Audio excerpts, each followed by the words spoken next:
Cocaine. Hello and welcome to Let's Drone Out. Now, this worked well in rehearsal, but Jack was a little bit off the mark there. Everyone, remember your lines, stick to the script, and we'll get through this. Okay. Now, let me just pass that to you, Jack. We're on page 1. Okay. I'll start by saying the word hello. Over to you. Hello and welcome to Let's Drone Out. This week you are joined by Jack, aka Brighton Till I Fly. Can't drink properly. Yeah, hello. Everyone's actual Terrible favourite, drinking problem. Frank. Good evening. Hello. And myself, Stephen. Hello. That is an attack on Curry. Curry's going to watch this later. Message you and be like, oi. It's okay. He's too busy. I'll catch it. What's So he doing tonight? after a spate of drone tangential efforts, someone has been exceedingly busy. The kind of smoke that comes from grandiose displays of elegance and power, and not from setting things on fire. So, without further ado, Frank. Yes. It's been an interesting few weeks playing around with various things. Meeting up a lot with Greg from Menace RC. So there's new exciting things on the horizon from Menace. So if you want to skip all of this and just learn all about the new stuff, the LDO secret code for learning about new stuff from Menace is if you go to Menace's website and find the contact form and stick in your email, and in the subject line put smoking exclamation mark, no G, like Jim Carrey from The Mask, smoking exclamation mark, then he will let you all know about the latest release before anyone else, other than if you've listened to this, then you'll know a bit more. But you know, there we go. LDO secret hack. But yeah, me and Greg first met up in this sequence of events a couple of weeks ago at Popham Air Show, which I think Jack has tried to share some of his Tiny Whoop stuff that he was doing. But I've got some photos if you want to see some photos and share some of those. Won't be any good for the people listening along, but we'll carry on anyway. My DVR wasn't great for anyone watching along. It was terrible. Yeah. This isn't Jack's Tiny Whoop. This is... Is there a child in that? Yeah, definitely child-sized, I would say. Is Tony in that? Yeah, that's where Tony's been. He's been in that, and he's got blown away, and he's off in the distance. He tried to cross the channel with pedal power, by the looks of it. Yeah, enough guide wires on that. Holy crap! Yeah, and it really does look like an actual person is in there, because I don't have the photo of it where you see his face, but yeah, like when it's at the distance, sort of drifting along, and he's got his scarf fluttering in the breeze, it does look like wowee. It's drifted out in the 1920s. He's the bravest person in the world. Because if like two pieces of string go plink, then all of a sudden things are very bad indeed. Yeah. Yeah, but this was the sort of stuff that was on the main flight line at Popham, covered, as you can see in the distance, by Don from Essential RC. Was covering everything, so I'm sure if anyone follows Essential RC's YouTube channel, you'll see all this stuff, and maybe if you look very hard in the background, you'll be able to see Greg and I, and possibly a Jack occasionally off in the distance on where the spectators are allowed to be, because it's quite a big distance between the crowd line and the flying at Popham. But you know, safety first and all that, I suppose. Grudgingly. Yeah, exactly. And they had some faster things as well, like this turboprop. It's all nicely fiberglass and was making good noises, and they make good noises and good smells and stuff. But yeah, you know, they had a wide range of things. And me and Greg were going up and down the flight line, looking at all the stalls and having a chat with them, because we went on the Sunday. Apparently the Saturday was extremely packed, very, very busy. So I think the traders were all a bit sort of slightly worn out by the Sunday by the time me and Greg got there. But yeah, it seemed like they had a good time. But yeah, Sunday was a bit less busy than it had been on the Saturday. So if you want to go pop them in future events, I would recommend the Saturday might be the day to go. It's a cute little helicopter. Yeah, this was cool. They had a bunch of helicopters there doing a display, sort of breaking up the flight line and having different helicopters flying down the display. So at one end there was a little Airwolf, at the other end there was a big Airwolf, and in the middle there was this water bomber, I guess, firefighting helicopter, doing a little demo where it would go and dip its little bucket in the pool, fill up the bucket, and then go over somewhere else and dump the water. It was quite fun, you know. As these things go, it was exciting. Very nice. Load of smoke, which, you know, as you'll learn later on, me and Greg were very excited about seeing lots of smoke and trying to see what's going on there and how that was done and things like that. So that was, and this is an enormous thing. Like, this is like basically the size of a manned aircraft, I would say, from what I could see. Like, it was just enormous. This, I would guess, 3D because it looks like it's going pretty slow. Oh yeah, this was like, yeah, hovering basically, a very 3D thing with enormous. Like, if you see the other ones on its tail, are more than half of the like tail are like elevators.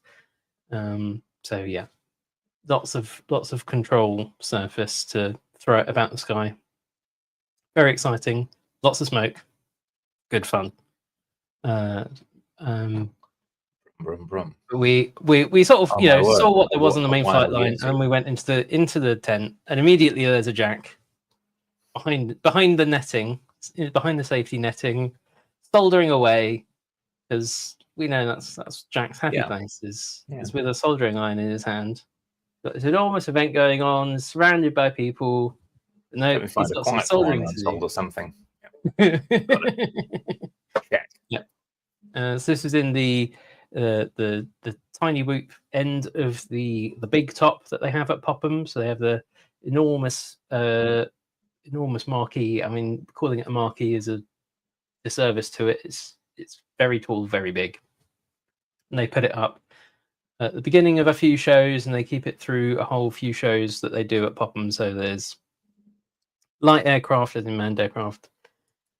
I think they have like a classic car show, and they have the model show, and they have something else as well, motorbikes perhaps. And this big tent sort of covers all of them over the month. And so the one end of it, I'd been there early in the week and helping Chris with a K net it off and put up.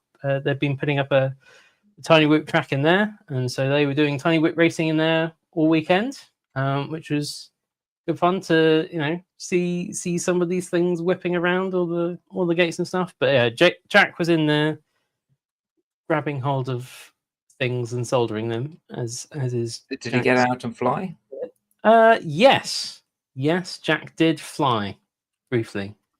So next to the tiny whoops is the drift cars, and they've been there before. This is Clipping Point is the club that does these little RC drift cars, which you know, very much there's a good atmosphere in the big top between, like, the tiny whoopers are having a little party, the drift racers are having a little party, the party is all merged. Like, it's all good fun in there. Everyone's having a good laugh. Like, out on the flight line, you've got some very serious things. It's all very serious, but for something where everyone's playing around with big boys' toys, it's, I would say, a bit staid. But you come into the tent and it's a big party. It's quite good. So are they spraying down the track to keep it slick? No, it's just very hard plastic sheeting and very hard plastic tires, and they just skid about everywhere. Some of them have gyros in them that control the steering so that the wheels point more in the direction of where it's going, so it kind of holds the drift for you. But even then, when I had a go and when Jack had a go, it's still not easy. Yeah, it's still a challenge, definitely. But so they'd been there last year, and Jack was like, "Oh, I want to FPV that." So this year he came prepared, mostly, bar some soldering. And so added FPV onto one of the drift cars. So this is Jack's little. This is what he was soldering together and putting together. Nice little all-in-one cam. Well, and I wouldn't say all in one because there's a lead just spinning down there for the battery. But well, other yeah, than that, it's the camera is an all-in-one. Yeah. Is what I'm describing. I wonder how it worked. Hmm? Do we have any interior footage? I think Jack's DVR was the problem there, but it was definitely going. The guy who owned the car, who actually knows how to drift it, had a go, and because we were thinking, the field of view is going to be so narrow, you're not going to be able to see where it's going, because obviously, when the car is going sideways, the camera is not pointing sideways. Yeah, but it is a very wide-angle camera, right? But it's a very wide-angle camera, and we were all sort of having a look through the goggles as well, having the ride along because it's analog, and so you can just tune all the goggles into it. He wasn't held back by the fact that the camera didn't go with the steering. Then he was able to do that. No. He was drifting this round, and he said it was not as easy for him just because of muscle memory to do it via the FPV than it was line of sight, but he was doing it, and it looked good to us. So, and you could see where it was going. You could see everything around. Like, it was good. So drifting? Like, I've played some computer games and I've been terrible at it. But how? It's not speed. So how do you score a drift race? Who is the best? It didn't seem to be a problem. It didn't, as far as I could tell. Competition wasn't really an element of what was going on here. This was not. Okay. It didn't, at least at Popham, it didn't seem to be a competitive endeavor. It seems to be more about. I'm just wondering how they decide who is the best at drifting. It's all to not hit stuff, but beyond that, yeah, it's whoever. It's about style. It's how close you get to things without hitting them. And also it's about chaining drifts together. So the more that you can sustain a drift and then flick into the next one to go around the next corner. Oh, so it's about joining them together with minimal interruption. Yeah. I see.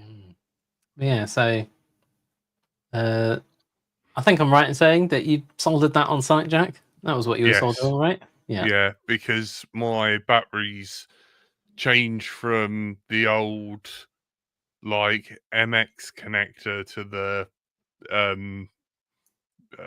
BT 2.0 connector, so I had to change. It was something that I kind of thought about and then kind of forgotten in the year, and then when I grabbed it I was like, that won't work, and then I grabbed the pigtail lead and was like, I'll solder it when I get there. But I'd done the 3D print and I'd done the antenna for the camera. My batteries had changed. And as Richard Warwick in the chat suggests, if you're into that wasn't what I saw. I thought I saw a comment where someone had said Sandy RC has done FPV in an RC drift car and in the indoor bit with a little smoke machine as well. So you should go check them out. Also very relevant. Yeah. So then the Whoopers got involved with the drifting as well. So there's tiny whoops flying around drift cars, racing around the track. So like chasing the drift cars with a 5-inch of the full scale drift cars, this was chasing the model scale drift cars with tiny whoops, and it looked great fun. I had a go on, I think it was Jack's. You gave me a go, right? Yeah. I do not have the skill for this. That's the problem. A limitation of skill in this area. But it was Matt, wasn't it? Mini Rolls Rule from Birmingham Tiny Whoopers was down and chasing. I think it was his because it's got lots of LEDs on it, and I know his has lots of LEDs. And and doing a great job of chasing everything else around this track. That was a good fun. It's nice when you have these like disparate communities just having a laugh together. It's good fun. And he was on analog, so he wasn't even HD 0. Well, these peasants never learn. Yeah. And there's like some funny ones. Like this one here, I didn't get a picture or a video of it. Sorry, Jack. I just see Jack's like, oh. Sorry, Jack. This one had like LEDs like in the headlights. It also had LEDs in the exhaust, so it sort of like backfired and glowed the LEDs. And they went some on these models. And then Jack's flying, and we were all just mobbing him while he's flying. That's the worst photo of me. I look terrible. You do seem to be as hunched as any human being could ever be. That's his FPV pose. I was, yeah. Oh, I was chimpanzeeing it. We got some cooling in the marquee as well. Active cooling. Active cooling courtesy of this Mavic that was hovering about above us. Slightly unnerving until you got the downdraft from it, and then it was very welcome. It could stay there as much as it liked after that. It was quite toasty in the marquee. Sweaty. Yes, exactly. So Richard Warwick in the chat says bits scale drift car has gears and a handbrake all on a programmed Arduino with HDFPV. Wow, sounds insane. Love that. No, above and beyond the Call of Duty level of engineering. Sounds fantastic. That is amazing. Nice. I wonder what that hard track is actually made out of, though. Like, I reckon, is it like some sort of like naturally greasy Delrin or something? I thought it was just like HDPE or something. I don't think it was anything particularly special. Probably just going to be a polymer, isn't it? Yeah. I have got James's number, the guy who owns the track, so we could text him. Nice. And then shortly after that, I went up to John Lancaster's Scale FPV Invitational and dragged along both Andy RC, Phil, if he's listening, and Greg as well from Menace. So if you don't remember or didn't hear because of technical issues on episode 500, so we had these Scale FPV cockpits on aircraft. And this was back from the Channel 4 back in 2018. We were sticking FPV in Scale models and sort of trying to recreate the Battle of Britain in a funny sort of way. And that sort of carried on. We kept meeting up, going to BMFA Buckminster and carrying on with Scale models with pan tilt systems and head tracking and stuff. Did you have multiple pan tilts on the larger models? Because some of those bombers would have had a quite large crew. Oh yeah. There's ones where the gunners have got pan tilt systems and got multiple points of view. Also got slightly less scale models where we're just sticking like pan tilt stuff. I think that's exactly how they used to do it in World War II with the XT-30 on the side of the cockpit. That's historically accurate. There's been more and more in terms of the variety. So it started out with a lot of warbirds because of the Battle of Britain is where the group started, but it's been expanding out as we've dragged in Andy and Phil as well. They've been bringing their Cubs. Andy's brought his Typhoon. Chris, who's one of the Germans who comes over fairly regularly, has this lovely jet which was chasing everything around and looks great fun. I can't remember what it was. I did have a look at it. A bit risky. That seems like they've got an open cockpit on that jet. I'm not sure that's necessarily what pilots prefer. Yeah, all the EDFs and stuff, because EDFs were very popular this year. They do all have open cockpits. I haven't seen anyone who's had a glazed cockpit FPV, or fully glazed. just because it's like sometimes the canopy, but the bit ahead where you're usually looking is usually not glazed because it's very hard to get it clear enough and sort of flat enough and free of scratches enough to be able to see through it. So it's not so much that. get horrible reflections. Yeah, and bashing the camera interesting- into it. Interesting pose we've captured there. Yeah, exactly. There's a lot of other stuff. I mean, it's a fairly loose and free kind of group mucking around with things. So there's Mavics, there's the big 3D stuff. There's a lot of banter, I would say. All good natured, all good fun.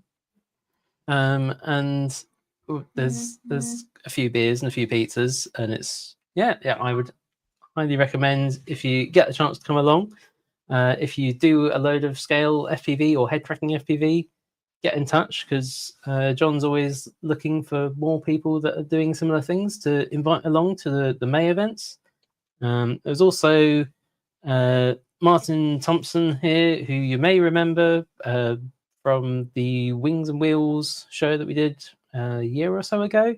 On the right here, the one who's significantly shorter than the other two. He is making his own balsa kits, but he is worth keeping in mind for the end It of the looks show. like a pretty simple kit. That appears to be just a single sheet with a motor on it. It is more complex than that, certainly. It's got quite a bit to it, but it's a retooling of a classic, I think he would like it described as. So for our audio listeners, we're looking at a plane where we can largely see underneath that it's pretty flat. It's a built up delta wing. It's got some handhold grips. It's got tail fins.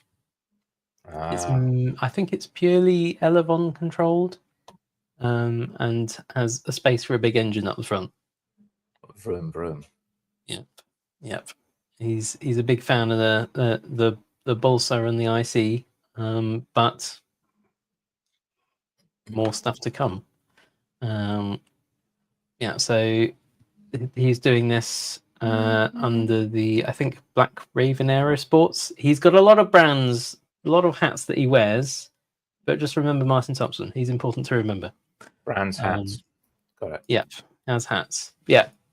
Back to the head tracking and scale FPV and stuff. So these head tracker modules. So I had mine for Motion Sick. I have not had much luck with that. You still don't manage to get it to listen to you, obey your commands then? No, it does for a little while and then gets distracted, and then just sort of wanders off. Many of us do. Absolutely, but slightly annoying. So I ended up not using it very much. But as well as sort of the scale stuff, there's sort of challenges or goals, I guess, from the flying. So a couple of Bixlers here were being used to try to do some in-flight refueling. So one of them had a little probe on the front with a little magnet. One of them was trailing a drogue, and then there was some probe and drogue in-flight refueling simulation that looked good fun. Cool.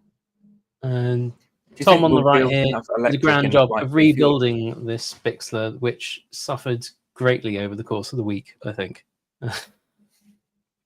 There's a lot of that kind of stuff going on. We do still have a lot of the scale stuff, and even when there's a load of line of sight stuff going up, like the Spitfires and Dakotas and things, Hurricanes and whatnot, there's still a load of FPV going on. So this sort of a fur ball of scale models going up will have like a bunch of line of sight models going up, a bunch of FPV models going up, and all trying to sort of fly in formation all at the same time all together, which is a challenge, definitely, but it's good fun. So that's the kind of stuff we were doing there. Andy was getting involved as well. Greg was sort of dragged along for the ride, but you will see why in a little bit. So Andy also brought more his fire. EDF glider. We had a lot of chasing between various things, and we had the formation flying. Like, this is pure FPV formation flying. This was my favorite bit of. Missed a trick then. You could have just done that in iNav and gone grabbed the cover. Yeah. Well, that's not the fun bit, is it? But yeah. So doing all sorts of formation flying. This is Phil and Andy doing mirror passes. So if you check out on Andy RC's channel, you'll see where they've been practicing sort of One of these people is not the right aerobatics way out. information. Yeah. But there's also the scale stuff and the EDFs. A lot of EDFs over the course of the week. Oh, really? People love to trash talk EDFs, but they're pretty popular, huh? Yeah, well, so the thing about the Model Squadron stuff is, like, although there is a bit of balsa and a bit of IC, most of it is electric foamies, which means that there's not a lot of snobbery. Everyone's very happy to sort of fly anything. Everything goes up together. Like, it's a very welcoming group, I would say. It's good fun. Cool. But yeah, lots of EDFs this year, both from Andy RC and Phil, but also a lot of others were brought along as well. So yeah, all kind of good stuff, all happening together, and making use of the BMFA Buckminster site, which, you know, we were flying not only during the day, but well into the night. You've got to put the K in there. It sounds like a celebration of ass otherwise. Just throwing it out there. Okay. I mean, maybe it might be some audio glitch, because I'm pretty sure I said Buckminster, but yeah, Buckminster. Got it. Yeah. Okay. So flying well into the night. Andy RC with his afterburners on here, and LEDs and stuff. Great stuff. Seeing that. Such a good photo. Nice. I'm very happy with it. But some of these newer EDFs as well. Lots of spotters. Need lots of spotters, obviously. Always flying with a spotter. Is that urban camo as well on that plane? Yeah. Oh, that's problems waiting to happen. Into the combat, yeah. So we're doing sort of streamer combat with some of the more well bruised foamies. Expendable foamies, yeah. So including ones where they gained extra streamers courtesy of the battery coming out and being dragged around on the battery lead. But no one managed to get those extra streamers, luckily. And then big stuff as well. So that what I thought was the rudder. What's it? That's just the battery hanging out the top on the last shot. Yeah. So this is sort of to compare the size of some of the models that are flying there versus this is mine down in the bottom left. That's my biggest model. Yours is a lot further away from the camera, obviously. Clearly, yeah. That's why it's in front of his foot. It's field over. Holy shit! Yeah, as Tony could live in that. Yeah, some big stuff. But what me and Greg were there for was to mess around with this smoke system. So, I mean, this is back from like when we first did the Channel 4 show, we were setting off smoke grenades on the Battle of Britain models, the Spitfires and the 109s and things.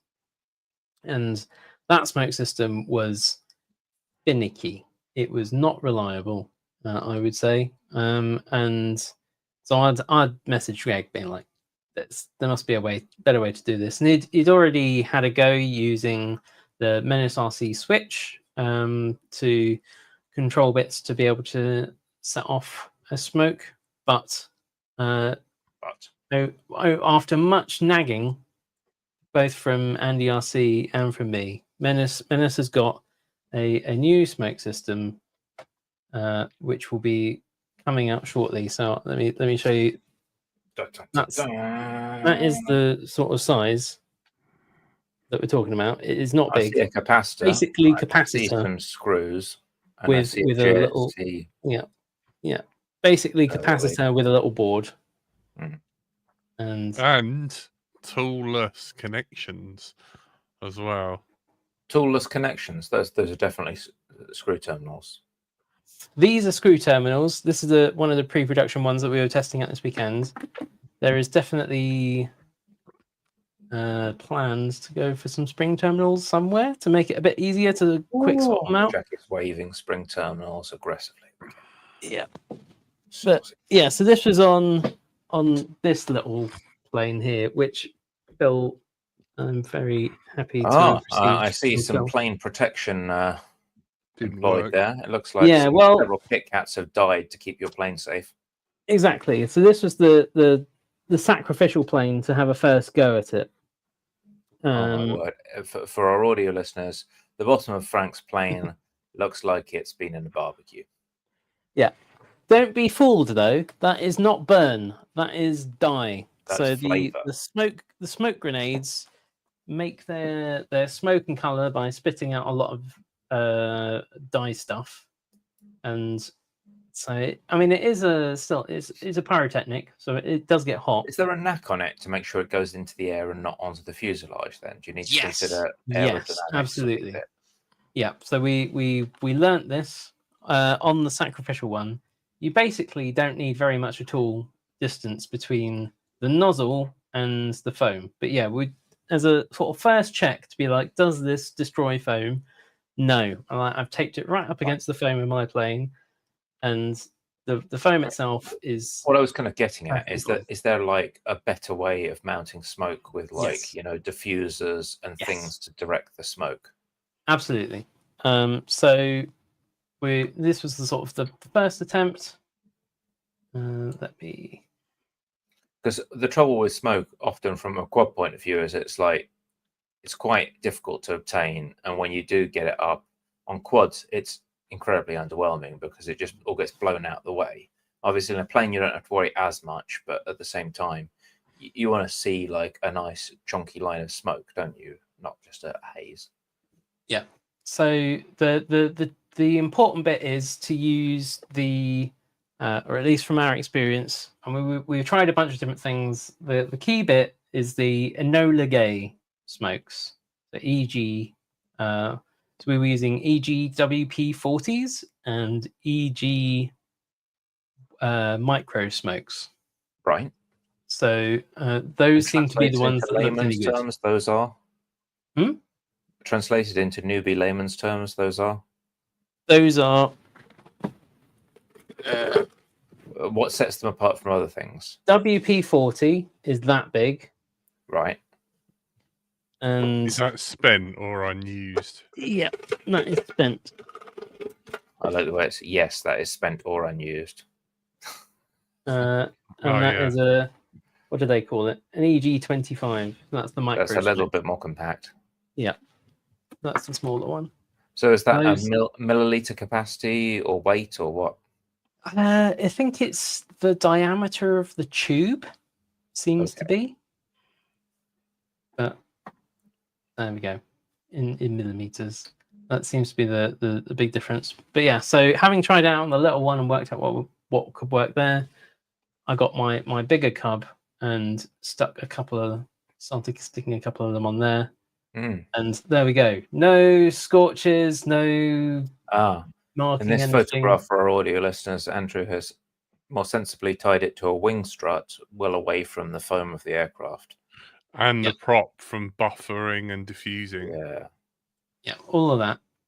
So that's from that sort of distance, you didn't see it, like not even on the tailplane, absolutely nothing. Like it didn't cover anything, which is nice. So we tried sticking the bigger ones on it, still worked, all good. So then Andy and Phil were coming along, and so we were sharing out the smoke systems. Andy brought along this nice little thing that he'd worked out Like a of GoPro mount printing, or something. He's got. printing a holder for the big smokes that clips into the GoPro mount. We had the spring clamps that it found. So this made it nice and quick, and we could just sort of swap them out and keep trying all the different colors that Gregor brought along. So that was all good fun. And then after me and Phil and Andy had been playing about with it, left it with some of the other Model Squadron guys, and with basically no instruction, they worked out how to get it to work and get it to work safely and get it on their spit and fly smoke around. So that was a success, very successful week. So I do have some DVR footage as well of us playing around, me and Andy and Phil playing around with the smoke. So if I manage to get to it, I will show you that as well. It was a good laugh. Nice.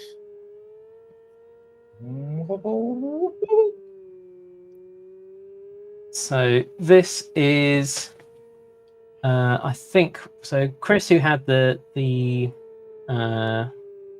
EDF jet, I think this was his Dart 250 that was chasing my hub with, no, this might even be the little plane. I think that might be the little plane because it's got no struts. So yeah, that's my little plane with one of the micro smokes. So this is going along well in a big, it's a little plane being thrown about by the wind. We had like 20-mile-an-hour winds. It's only got about 30 seconds of smoke on each one, but I mean, it works well. It's a bit of a highlight, and especially if you're talking about quads. When you press the button, how much of a kind of delay do you have between the smoke actually going? It takes a fraction of a second for it to like properly get going. Okay. Because Like one of the big issues people seem to have with they're pressed, is it supposed to have started yet? And they never quite knew. Oh, well, we did not have that problem, I would say. That's cool. It was pretty much instant of like, you hit the thing and there's a load of smoke coming out. So this is my bigger Cub with 2 smokes on it. And there we go. Both together. So the fact that they both went off at the same time as each other, that shows you kind of how well controlled it is between them. And the colors are great, and it is great. It was good fun. I loved it. What flying club is this, Frank? Given the amount of testing that you were doing, did you get into any like skywriting? No. I was, like I said, we had like 20-mile-an-hour winds gusting like probably 30 at times. It was unpleasant to fly generally, but this made it all worth it. But this thing was fun to play with, and while I might have spent more time in the hangar setting something else up, we were out there playing with the smoke and having a good laugh. So yeah, it was. I had the battery right up the front of the nose, like keeping it as nose heavy as possible to deal with the wind. I had all the stabilization I could get hold of. I was just like, please let me fly, please let me land. That was my main goal for all the testing sessions. Well, near miss.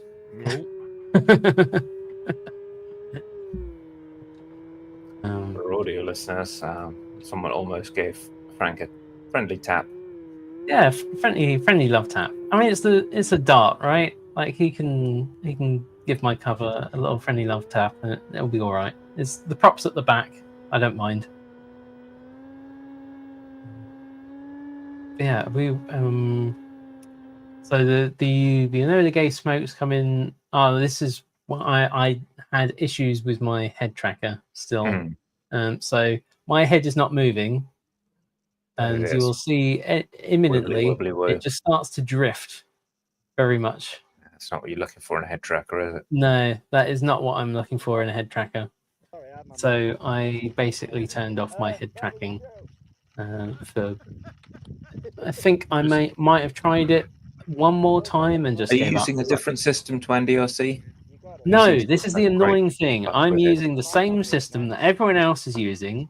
Yeah. I'm like, everyone's got their own theories of like why mine would stop working or do this. And they're like, have you What's the- tried is this it an firmware? Have you Arduino tried one? that firmware? Have you calibrated it this way? Have you calibrated it that way? Have Is you? the hardware shit? It would be the next question. Like, is the gyro just crap? Well, so there's multiple versions of the Arduino Nano that's in the middle of it. So my suspicion is that the version that Andy and John have is not the version that I have. Right. That's my current working hypothesis. I'm working So on you that. do you just build it yourself with an Arduino? Can you just grab another Arduino and You flash can it, just pop it in? yeah, you can do.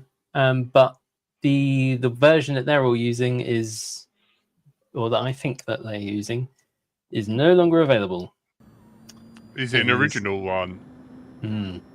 You say Would no you longer like an available. original, We'll be genuine able to find Arduino? a clone just on AliExpress, because I was buying those weird ass Arduino Micros and Arduino Nanos and stuff. Frank, I have a drawer full of them. Well, it's a question for another time. But Would you like me to send you some? no, I don't want any more stuff. Lovely crunchy Arduinos with a delicate catnip and salt covering. Yeah. Yeah. But we, so I was just flying with my pan tilt just set at a particular position. But we had to, because we've been flying formation, practicing for flying formation. We had the smoke systems that were working. We had to do a red arrows style, red, white, and blue, 3 in a row, load of smoke. So that was what we're working towards over the course of the couple of days that we had Andy and Phil. We were working up towards that. So here we've got so Chris again is following, and then there's me, and there's Andy, and there's Phil. So we've got the 3 cubs in the air and the dart. We're again fighting the somewhat blustery, lumpy wind, but we're managing it. We're managing to fly in formation just about. Manage that lumpy wind. Yeah, exactly. Jack knows all about. But the we'd sort of had a practice run with some other colours of smoke, and sort of working our way up to the nice expensive ones. I mean, I say expensive, it's not very expensive. And yeah, so we have the red, white, and blue. So mine's in the middle with the blue, Andy's up at the front with the white, and Phil's at the back with the red. All flying line of stern, because that was what we decided would be the easiest thing to fly in the given the weather conditions. But yeah, great fun. I loved it. I loved flying with the smoke. Even when people were flying around, as you can see, this Bixler got involved, because turns out when you got a load of smoke in the air, you can see where everyone is, and it looks good from the ground, looks good from the air. Great fun. The smokes, by the way, I think the smaller ones that last 30 seconds are about £6 a go, and the bigger ones that last for a minute and a half, that have all the nice colours to them, the WP-40s, they're about £8 a go. And Menace's Pyro Trigger, which can do any particular pyrotechnics that you want, that can be set off with a standard E-match. That's going to be between £10 and £20, but to be determined, to be confirmed. All I will say is probably jolly good.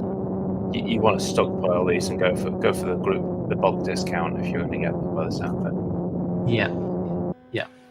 How old's for the that fist GPS bikes. on the back of that wing, by the way? So that is Andy's. So he's got a flight controller in there.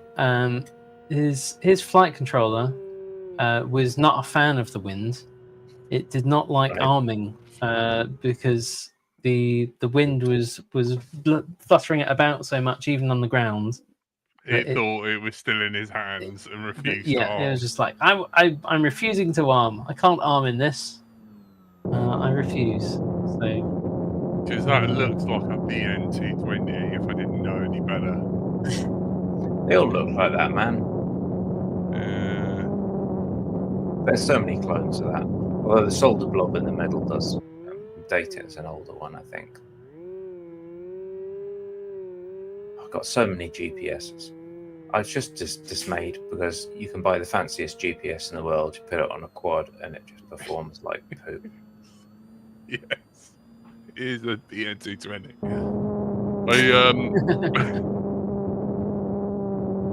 I might be after a GPS, Stephen. The BE220, the updated version of that, is pretty good and also dirt cheap. Is it? I just need the same to fit into a print. I am after one. Yeah, if you're putting it on a plane, you kind of have the best case scenario because you've got plenty of distance between any noisy electronics and where the GPS is, and you can angle it so it's going to be pointed nice upwards, catching all the sats. Whereas a quad is, get the 3D printer out and see if you can sort of squidge it in the back, and then hope you're not too near any of the motors. That never seemed to be quite good enough for me with quads, to be honest. I'd always suffer from noise. Well, poor Frank managed to kill a GPS unit, and we have no idea why. No. It's very unclear what its problem is. Yeah. What even is your problem? No particular idea why the GPS on my LR4 just decided it didn't want to GPS anymore. Yeah. I mean, that wasn't the one. I think I asked this already. But that's not like an F411 with like software-driven GPS, is it? It's not like running on an LED pin or anything sketch. It's probably it's nothing weird like that. Yeah, decent flight controller. The UART still worked with other stuff. Cool. Pinned it out with continuity. Checked out. Attach it to uCenter. Attach it to uCenter and make sure the parameters are okay. Didn't do that. So uCenter is the uBlocks. It's not uBlocks. Not uBlocks. Just buy a uBlocks one, mate. Just buy one that does uBlocks. Because also, if you're running recent firmware, they've all but dropped support for the NMEA stuff, like pre-uBlock stuff. And I've got a ton of them, and some of them are really nice form factors. But I was told, like, these are just e-waste now. Really? Yeah. Because they're just a pain in the butt to initialize and to set the parameters right. You've got to kind of do a fire and forget, like, bulk config upload with the old non-uBlock stuff, whereas uBlocks has got like a sensible configuration API which works, and it's just much easier to develop for, so they've gotten pretty annoyed with the non-uBlock stuff. Yeah, I've always had uBlocks, and I remember that software used to be a bit janky, but it gave you a lot of information. Yeah, and it's always better to have more information than you need. There's like a Python one you can have. I think it's NMEA, the other one, right? There's some Python thing you can connect to on a PC, and I did all this and jumped through loads of hoops. And in the end, I was like, I spent hours doing this. I should have just spent 20 quid and got different GPS. Oh my word! It's Steve Gadlin. How you doing, buddy? You're all right, mate. I haven't seen you in ages. How is the bus? I have not seen any YouTube updates from you in so long. I want to know how the wife is, how the dogs are, and did you ever finish the coach?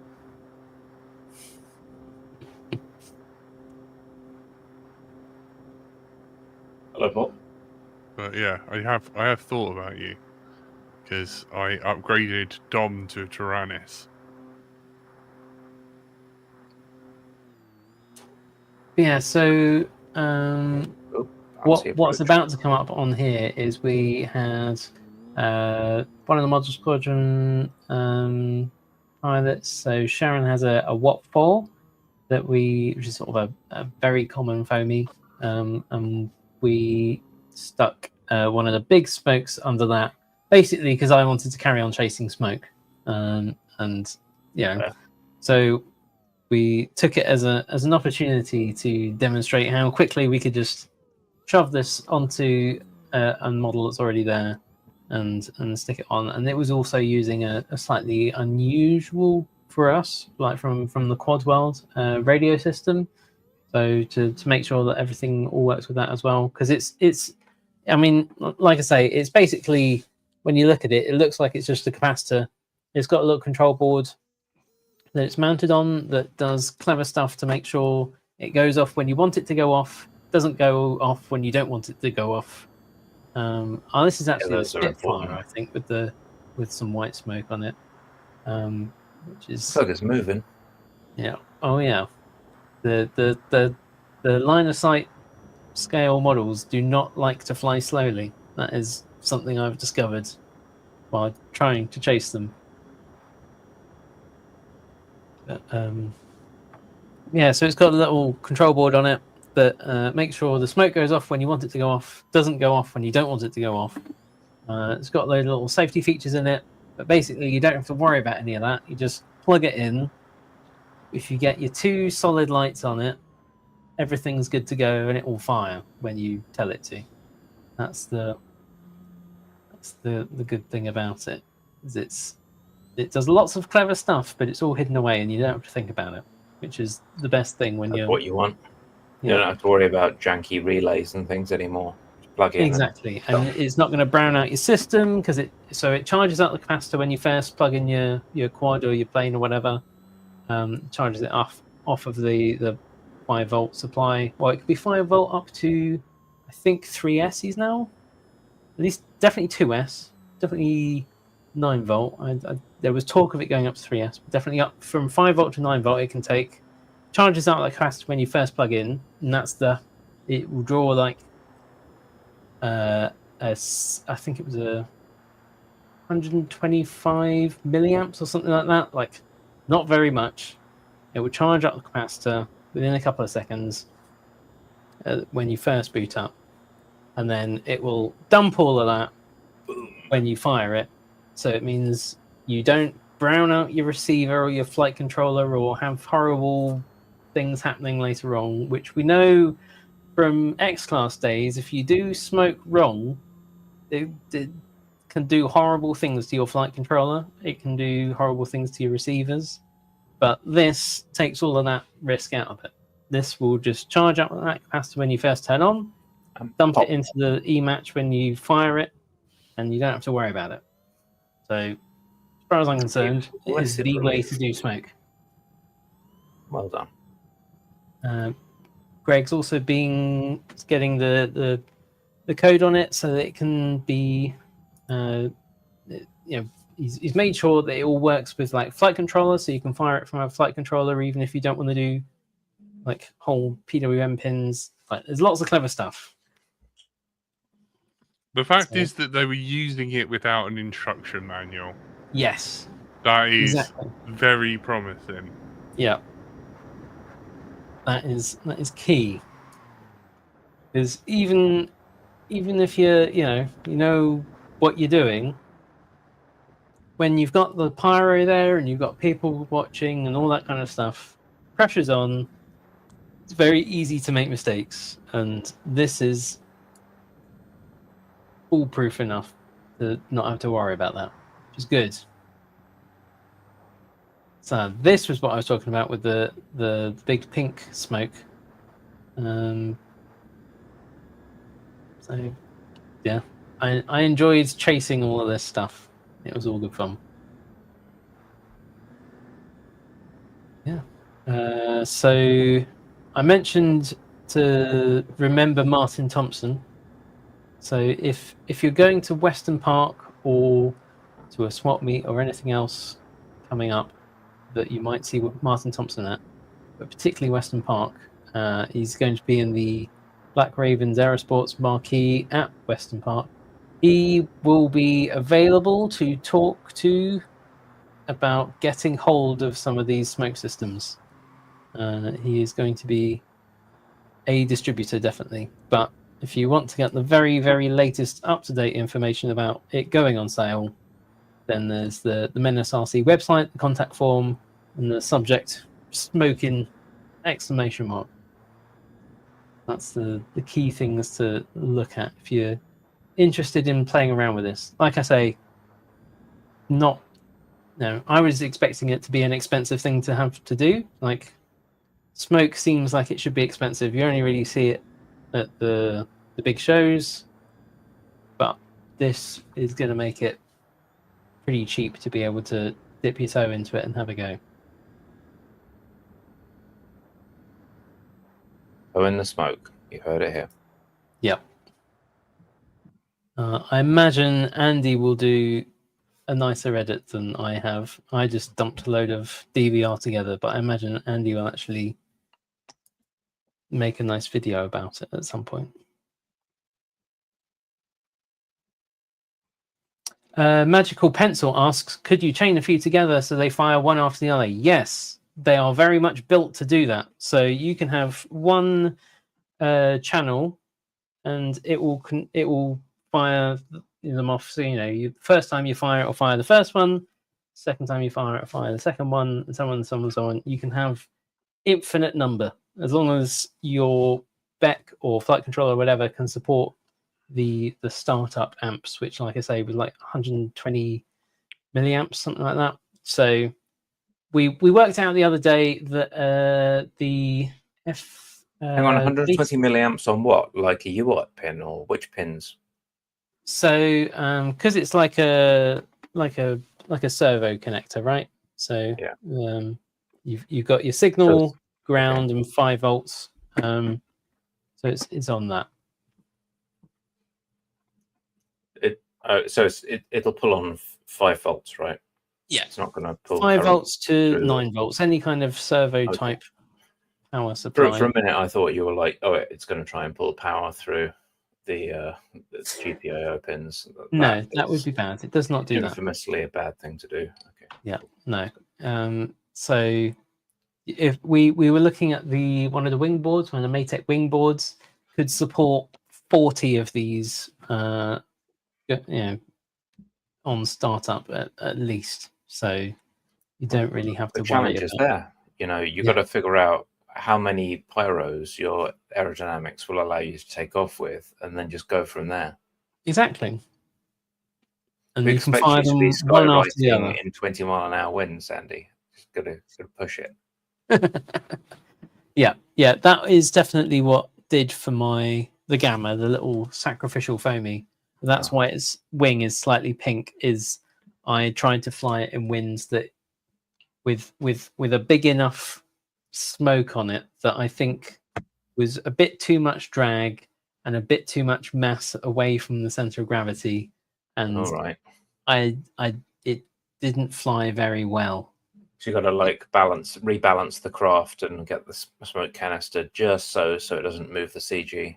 Yeah, but I think as long as you're not flying a tiny foamy with a massive smoke in horrendous winds, That's only like 90% of the people who are going to use this. Do they get much lighter as they burn? Because they not definitely will. But no, we were wondering whether it would change your center of gravity. So they have on them a little label somewhere that says how much of the stuff actually burns, and it's not a very large amount of the mass of the thing. Most of it is like the cardboard and the plaster in it. Yeah, exactly. The plaster.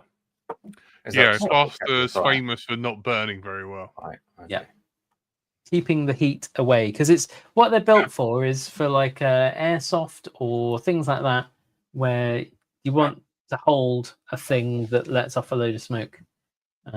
So they're built to be held. That's why they're well insulated. So that has been Let's Smoke Out. Let's Smoke Out. Yep. Episode 509. You have been joined by Andrew / Frank, our Lord and Master. Goodbye. Brighton Till I Fly. Hello. AKA Jack. and myself, Stephen. And thank you once again to all the magnificent Patreons that are not actively used to supply smoke, but would be used to supply fireworks for this show if they were to be generous. Not only to keep us online, but to keep us ridiculous. So if you're able to do that, we greatly appreciate it. That the bills do mount up, and you help pay our editor, you help pay for the occasional pyro, and most importantly, you help pay Postage. for numerous distribution platforms and things that we tally up down the years. So Absolutely. thanks very And much. as Tailspin says in the chat, rule 0, do not be on fire. Yeah. But you're allowed to smoke. Yeah. Where there's smoke, there's usually fire. But not in this case. Thank you very much. Goodbye. Thank you. Bye. Bye.